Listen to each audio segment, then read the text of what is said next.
Shalom! Queremos dar continuidade à nossa série de estudos sobre gente como a gente, olhando para personagens bíblicos que nos inspiram e nos trazem lições.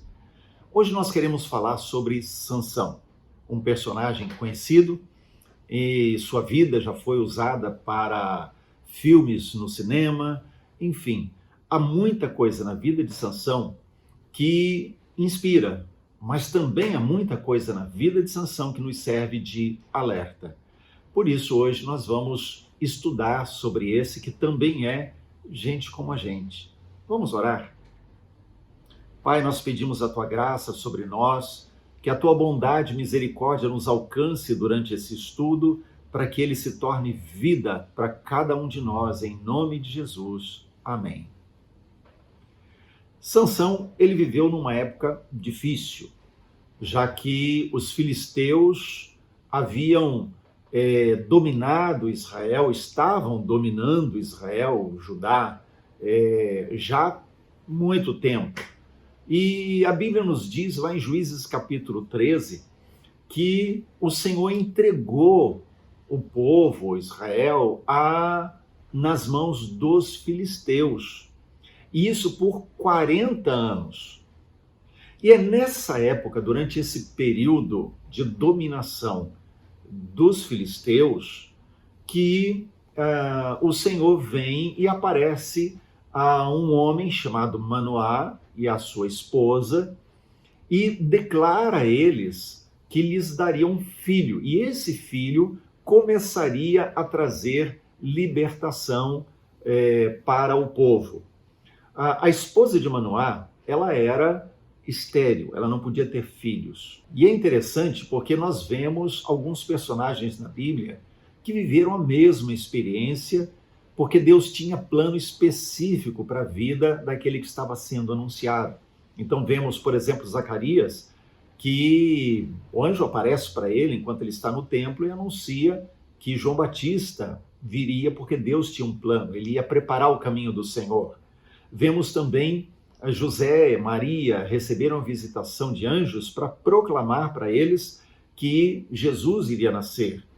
E também vemos Manoá e sua esposa, que o anjo também vem da parte do Senhor e avisa que Sansão seria gerado no ventre dela, que era estéril, a fim de libertar ou começar a libertação do povo da mão dos filisteus. E aí a gente então entra nessa história na qual Sansão está inserido. Manoá, o seu pai, ele era um homem temente a Deus. Ele tinha um coração voltado para o Senhor.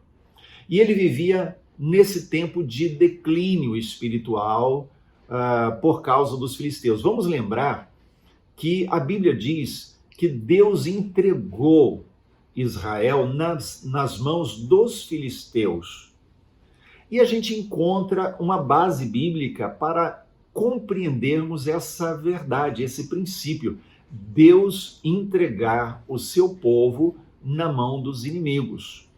Então, por exemplo, lá em Romanos capítulo 1, ele nos ensina isso de uma forma muito clara. Quando é que Deus entrega o seu povo ou pessoas que são dele, servos dele, ou uma cidade, ou uma nação, nas mãos do inimigo? Ele faz isso, em primeiro lugar, quando há desprezo pelo conhecimento de Deus. Quando o povo que poderia e tinha tudo para conhecer Deus, despreza esse conhecimento. E é exatamente isso que estava acontecendo com o povo de Israel na época de Manoá, quando o anjo vem. Outra coisa também é quando surge a idolatria no coração. Ou seja, quando Deus é trocado por coisas corruptíveis, passageiras, temporárias, ou por outros deuses. Então, quando no coração do povo de Deus há idolatria, ou seja, o foco é desviado de Deus para coisas ou para outros deuses, então é como se Deus desse corda para o povo para que eles fossem atrás daquilo que eles desejam. É isso que vocês querem? Então vão, eu permito. Então Deus vai entregando o povo à corrupção, vai entregando o povo aos seus próprios desejos carnais, até que o povo se vê refém e dominado pelo inimigo. Às vezes, um inimigo visível, como no caso de Israel, dominado pelos filisteus. Mas às vezes, um inimigo invisível, que é aquele que não é visto. É quando Satanás vem e domina vidas, domina famílias, domina cidades, domina igrejas, domina nações, porque a idolatria tomou conta do coração daquelas pessoas que deveriam zelar pelo conhecimento de Deus. E no meio desse declínio espiritual, no meio dessa corrupção espiritual do povo, Manoá era um homem temente a Deus. Lembra de Noé? O povo, a raça humana, estava tão corrompida que a Bíblia diz que Deus se arrependeu de ter criado o homem, mas Noé achou graça diante de Deus. Vamos dizer assim, Israel estava corrompida e agora era uma nação que estava se afastando cada vez mais de Deus. Deus permite o inimigo vir e dominar, mas no meio daquela geração, um homem se destaca. Um homem achou graça diante de Deus, Manoá. E Deus decide, através dele e da sua esposa, gerar o libertador para Israel. Lá no verso 8, melhor dizendo, do capítulo 13 de Juízes, nós lemos o seguinte: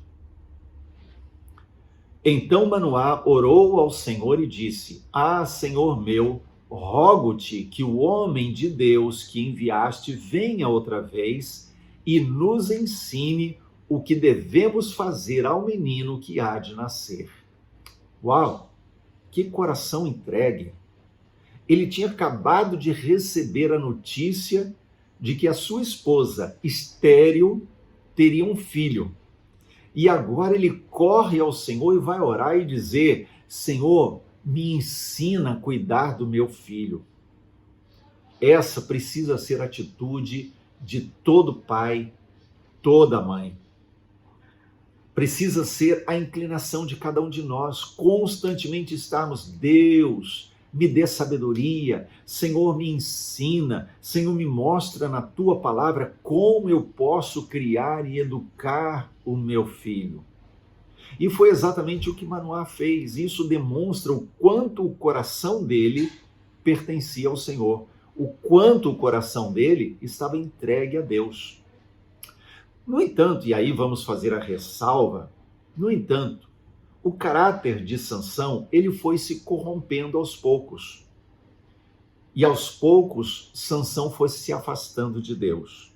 E isso nos traz também uma grande lição, que talvez tire o peso dos ombros de muitos pais. O caráter de um pai temente a Deus não é garantia de um caráter temente a Deus do filho. O fato de um pai, e aí eu incluo pai e mãe, né? O fato de pai e mãe serem tementes a Deus, servirem ao Senhor, educarem os seus filhos, ensinarem os princípios de Deus, não é garantia de que seus filhos vão servir o Senhor. O nosso papel como pais é ensinar, é corrigir, é apontar caminho.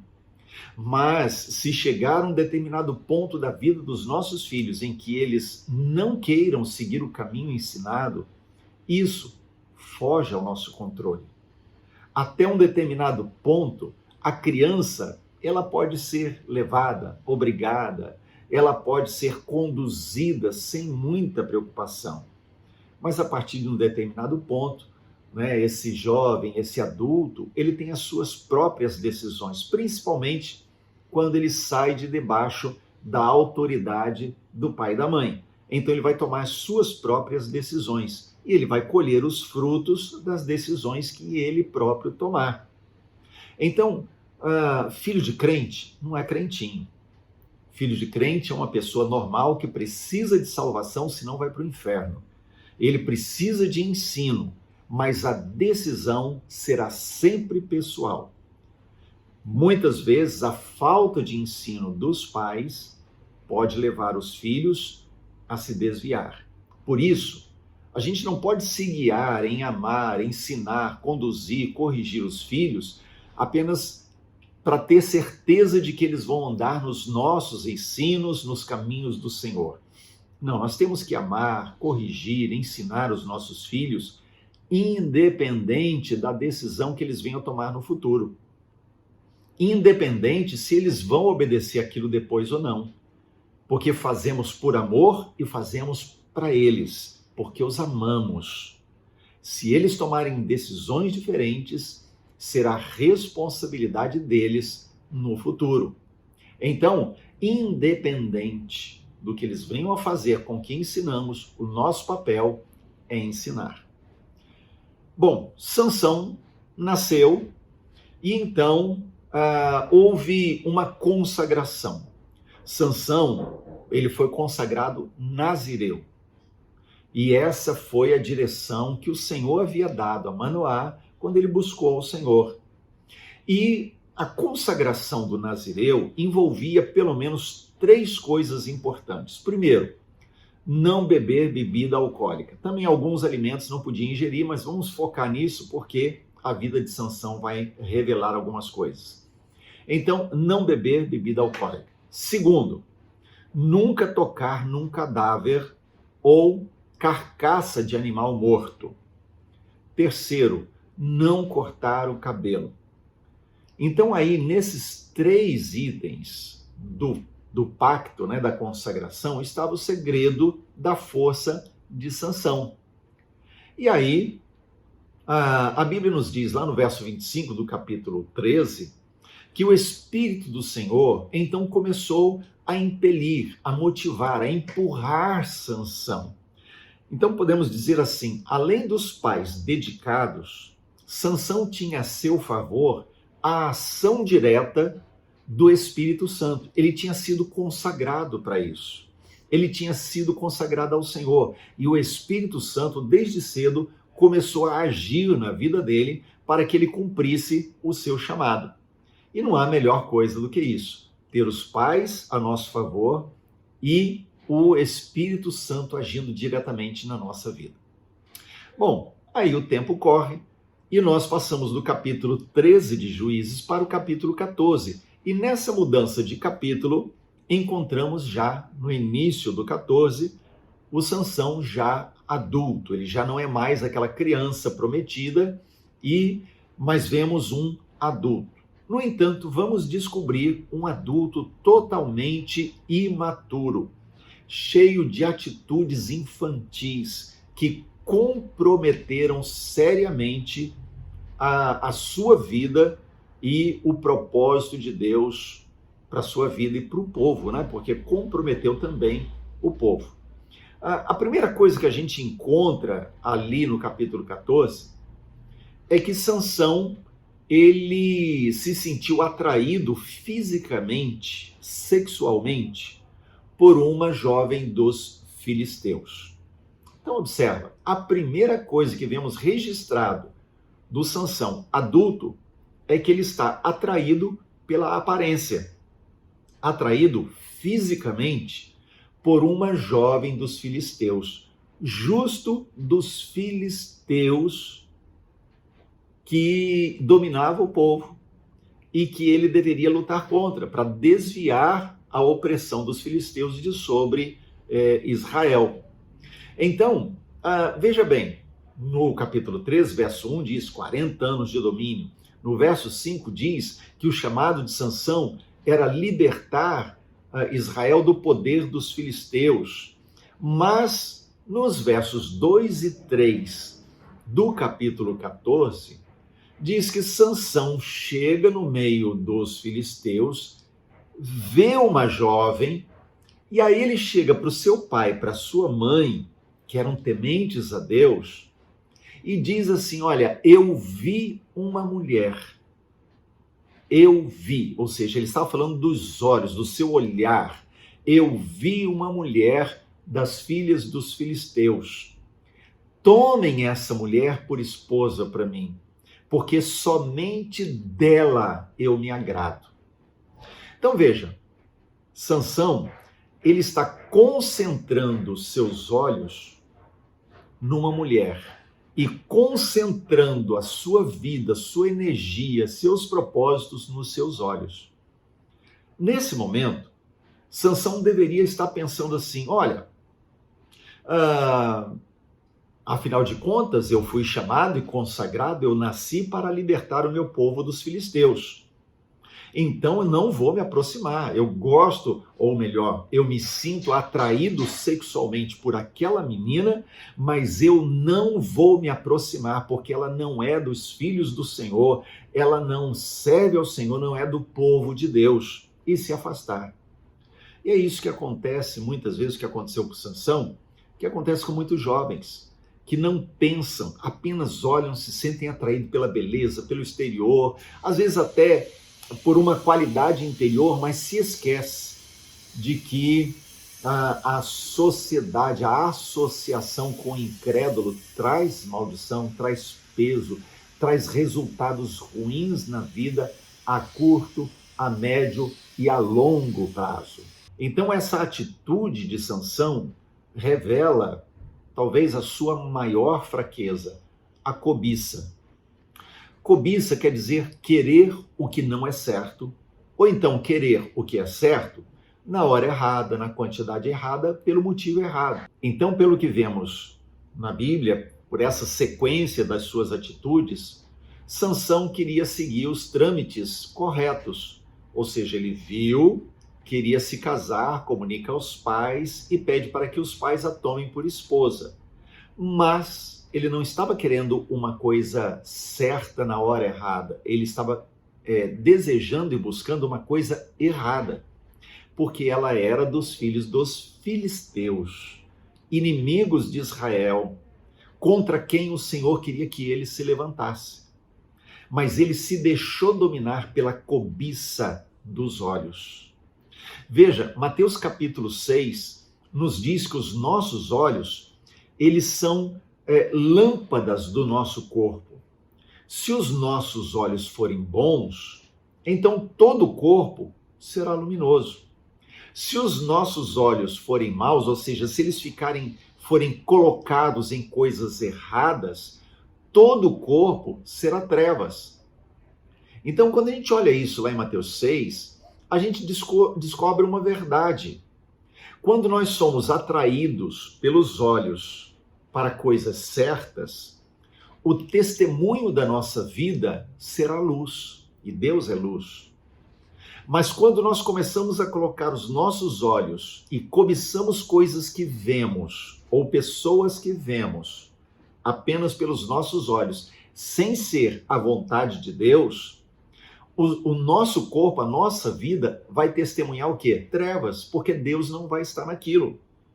As pessoas vão olhar para nós e elas verão os frutos das nossas escolhas. Quando nós vivemos escolhendo as coisas que são de Deus, as pessoas olharão para nós e verão Deus em nós. Mas quando nós fazemos escolhas da nossa cabeça, do nosso olhar, da nossa mente, da nossa razão, quando nós não buscamos Deus para as nossas escolhas, as pessoas vão olhar para nós e não verão Deus. E se não virem Deus, que é luz, verão o quê? Trevas. Então a pergunta é: em que você tem colocado os seus olhos? Lembre-se, os teus olhos são janelas da sua alma. Então, ler, assistir, seja na TV, no cinema, no computador, ou acessar pela internet coisas erradas que Deus não aprova, lembre-se, a sua alma será cheia de sombras, sem luz, porque Deus não estará naquilo, porque a cobiça dos olhos vai trazer sombras, vai trazer trevas para a sua vida.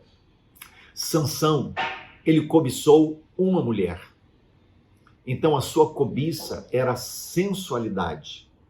E aí nós vemos algo que é típico do universo masculino, o desejo de conquistar. Os homens, guarde isso, homens, prestem atenção, mas principalmente mulheres, esposas, prestem atenção em relação aos seus esposos. Homens são atraídos pelo olhar, são estimulados pelo que veem. Aquilo que os homens veem vai estimular na sua mente o seu raciocínio, as suas fantasias. É por isso que Satanás investe tanto em propagandas sensuais, em filmes com sensualidade. Para quê? Para levar os homens à cobiça, à sensualidade, ao pecado. Porque o pecado nessa área, nos homens, começa na mente. É por isso que muitas vezes homens confundem amor com atração física. Chama de amor aquilo que ele fantasiou na mente por causa do que viu. Então viu aquela moça bonita, viu aquela garota que é atraente e começa a desejá-la, e então ele começa a confundir isso com amor e chega a dizer eu te amo, quando apenas desejou sexualmente. Por isso, esposas, cuidem dessa área com seus esposos. Não é ficar vigilante simplesmente, não é ficar ali em cima controlando o celular, controlando o que vê. Na verdade, cuidem, sejam vocês, esposas, atraentes, sensuais. Mostrem isso aos seus esposos. Às vezes, o tempo de casamento faz com que a rotina chegue. E com a rotina do casal, vão perdendo esse desejo e essa disposição de gerar um clima romântico e sensual no relacionamento dos dois. Então, esposas, cuidem disso com seus maridos, para que o relacionamento de vocês não seja invadido por cobiça, sensualidade gerado por outras, mas seja invadido pelos desejos e fantasias do esposo para com a esposa. Homens, esposos, fantasiem com as suas esposas, gerem interesse sensual para com as suas esposas. E isso tornará o relacionamento íntimo entre vocês algo que perdura e sempre alimentado com o verdadeiro e puro amor. Então, 1 João capítulo 2, no verso 16, a Bíblia diz que tudo que há no mundo, a concupiscência da carne, a concupiscência dos olhos e a soberba da vida, não procedem do Pai, mas procede do mundo. Concupiscência é o desejo não controlado.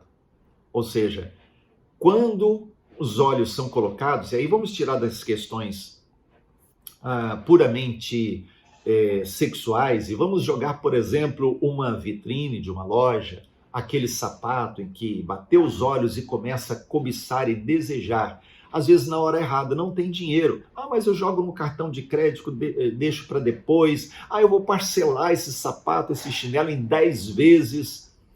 O que é isso? Cobiça, pecado da cobiça. Os olhos foram colocados naquilo, desejou, e foi concupiscência da carne e dos olhos. Sansão passou a ter um desejo descontrolado, que não estava sob domínio próprio em relação àquela moça dos filisteus. E então ela convence os seus pais para que eles se casem, e os seus pais consentem. E a gente avança então no capítulo 14, a partir do verso 5, diz que desceu o Sansão junto com seus pais e foram até a casa daquela moça, e no caminho Sansão viu um leão novo, um leão talvez filhote, que veio contra ele. E então Sansão, com seus próprios braços, sem usar arma nenhuma, consegue matar aquele leão e o despedaça e joga essa carcaça pelo caminho. Passado uns dias, passado um tempo, Sansão passa por ali outra vez. E quando ele passa por aquele lugar, ele vê essa carcaça jogada ali. E quando ele vê a carcaça, ele percebe que abelhas tinham criado ali, tinham o favo de mel, bem na carcaça daquele leão. E aí, Sansão vai, pega daquele mel, come, Ele leva esse mel para os seus pais, não diz que é da carcaça, porque ele sabia que era errado.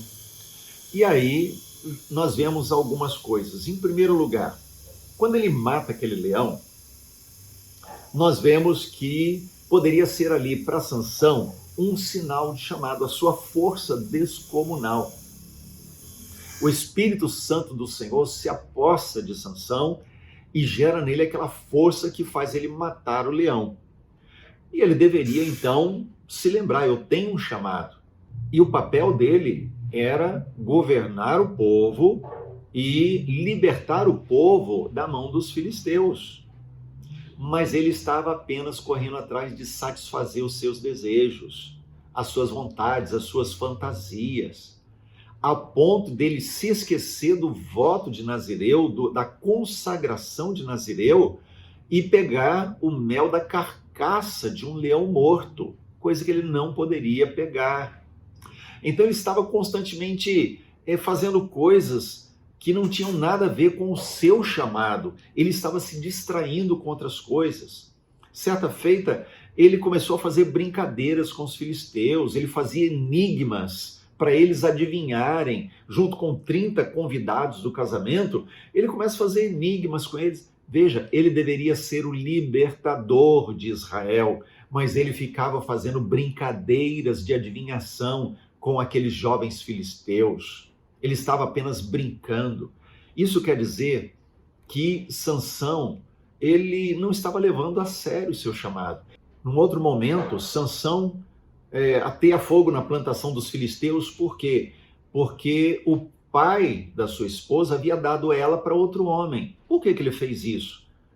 Porque Sansão queria apenas satisfação física, sexual. Então, ele foi, se casou com ela e ela continuou lá. Então, quando ele foi procurar ela depois de um tempo, o pai já achou que ela tinha sido desprezada por Sansão. E aí o que aconteceu? Entregou ela para outro. Sansão ficou irado com aquilo porque ele era orgulhoso. E o que ele fez? Ele foi, ateou fogo na plantação dos filisteus, o que trouxe revanche, uma resposta dos filisteus, que foi matar, queimando tanto a esposa quanto o pai dela. Sansão se vinga deles, né? E porque no coração dele ele era vingativo. Judá, então,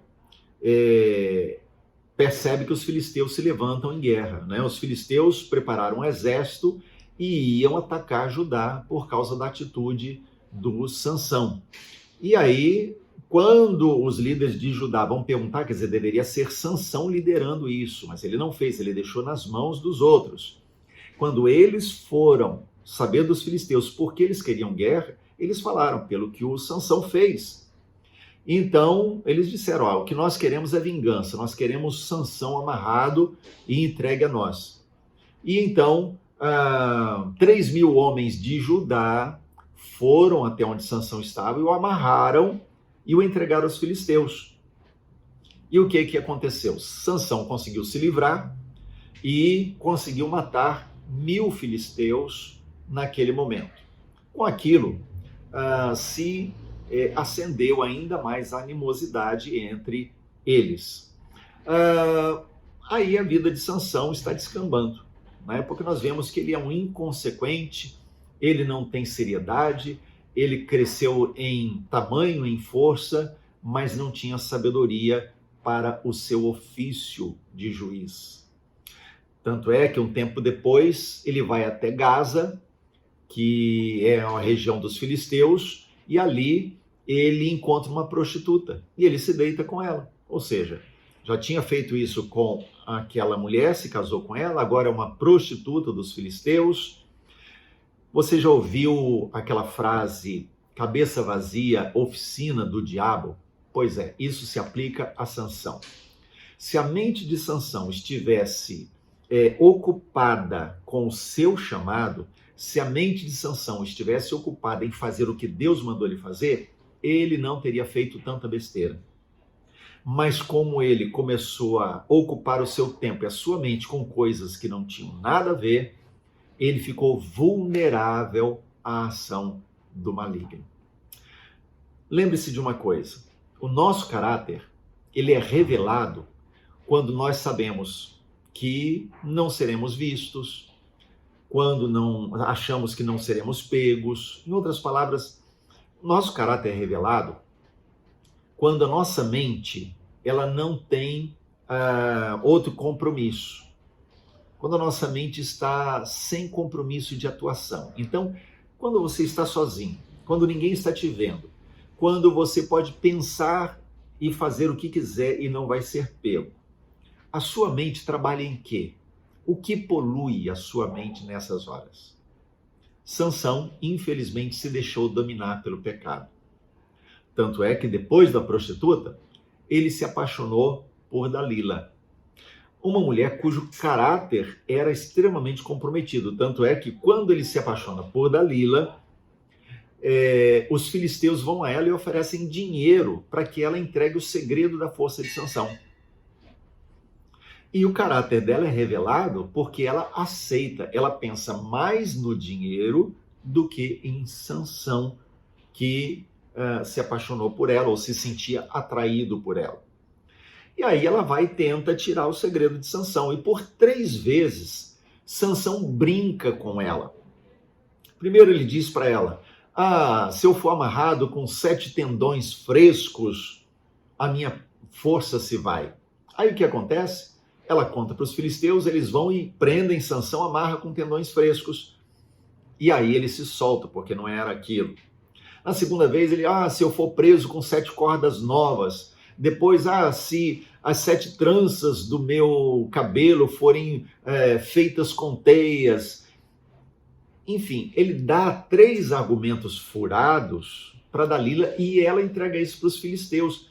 Era suficiente para ele perceber o caráter dela e as más intenções dela. No entanto, Sansão não leva isso em consideração. Sabe por quê? Porque quando somos aprisionados pela cobiça do olhar, nós não raciocinamos direito. Então, o que aconteceu? Dalila continuou a importunar de tal forma que a Bíblia diz lá no verso 16 do capítulo 14, que ele ficou com uma impaciência mortal, uma impaciência de morrer, e ele contou tudo para ela. Ou seja, ele não aguentou mais. Ela ficou lá, aquela goteira na cabeça dele, falando, pedindo, resmungando, até que ele falou a verdade, e então ele foi preso pelos filisteus. Quando Sansão foi preso dessa vez, e ele tinha negligenciado esses sinais todos, quando ele foi preso, ele pensou consigo mesmo, eu vou me libertar outra vez. Eu já me livrei antes, vou me livrar outra vez. Só que ele não sabia, guarda isso, ele não sabia que o Senhor já havia se retirado dele. Lembra de Saul? A mesma coisa. O Espírito do Senhor veio sobre Saul, ungiu o rei, ele foi escolhido rei pelo povo, e ele tinha tudo para ser um grande rei, mas ele foi rejeitado por causa dos pecados, por causa da rebelião. Sansão, da mesma forma, vai pelo mesmo caminho, até que chega o momento em que o Espírito do Senhor, que havia ungido Sansão, que o impulsionava para cumprir o seu chamado, o Espírito do Senhor se retira dele. Aí vai um alerta. De Deus, ou com Deus, não se brinca. Gálatas capítulo 6, verso 7 diz que aquilo que o homem semear, isso ele vai ceifar.